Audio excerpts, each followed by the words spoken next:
Bruno Fernandes is coming more deadly as he is aging. Do not believe me, just look at this. Now Bruno Fernandes spotting Kelleher off his line.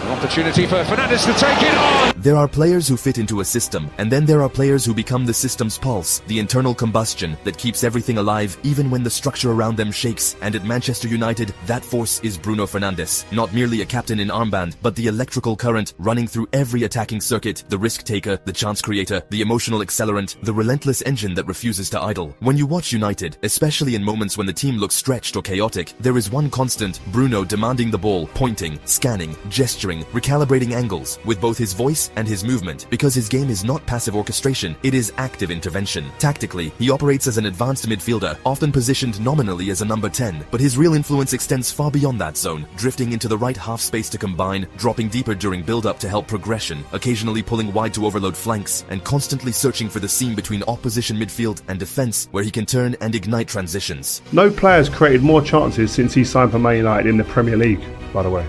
Yeah, not Kevin De Bruyne, nobody. What defines Bruno is not safe control, it is controlled chaos. He attempts high-difficulty passes others would not dare, vertical balls split through compact blocks, first-time flicks into runners, whipped diagonals that bypass two lines at once. And yes, that ambition means turnovers occur, but it also means defensive structures are forced to defend constantly on edge, because predictability is comfort, and Bruno denies comfort. His vision is proactive rather than reactive. He does not wait for a run to fully develop. He anticipates it, releasing the pass early so the striker meets the ball in stride rather than collecting under pressure, and that early distribution compresses defensive reaction time to fractions. In transitional phases, he becomes especially decisive. United regain possession, and within seconds, Bruno is scanning forward, body open, searching for the quickest vertical option, because he understands that disorder is a window, and windows close fast. Statistically, since arriving in January 2020, he has consistently ranked among the Premier League leaders in chances created per season, often surpassing 80 chances in a single league campaign, and his assist numbers combined with double-digit goal returns in multiple seasons underline not just creativity, but end product. Yet numbers only capture the surface, because his true value lies in volume of influence, touches in the final third, progressive passes, shot-creating actions that tilt momentum. His shooting profile is equally assertive. He strikes from range when defenders hesitate. This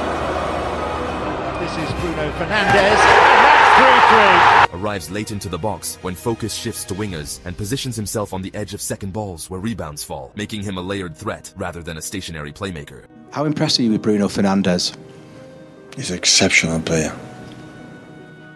Especially the consistency to play every single game and every single competition. I admire a lot of that. I think if the guy has the ball, something is going to happen. Without the ball, his work rate is relentless, pressing aggressively from the front, angling runs to block central passing lanes, often acting as the trigger for United's press. And while that intensity can sometimes pull him slightly out of structure, it injects urgency into the team's defensive phase. Leadership is embedded in his behavior, constantly communicating, demanding higher tempo, reacting emotionally to moments both positive and negative, and that visible fire transmits standards across the pitch. Technically, his passing range is expansive, clipped through balls with the inside of the foot, driven cross-field switches, disguised reverse passes when defenders lean the wrong way, and his technique allows him to execute these at pace, minimizing telegraphing. Spatially, he thrives in half spaces because they offer dual threat potential, shoot or slip a runner, and by hovering in that channel, he forces holding midfielders into indecision, step out and leave space behind, hold shape and allow him time to measure delivery. There is also evolution in his maturity. Earlier seasons saw a near-constant search for the spectacular, but gradually his risk selection has become more situational, increasing patience when control is required and accelerating only when vulnerability appears. Mentally, Bruno plays with urgency that borders on obsession. He wants involvement in every decisive sequence, and that hunger ensures United rarely drift into sterile possession without intent.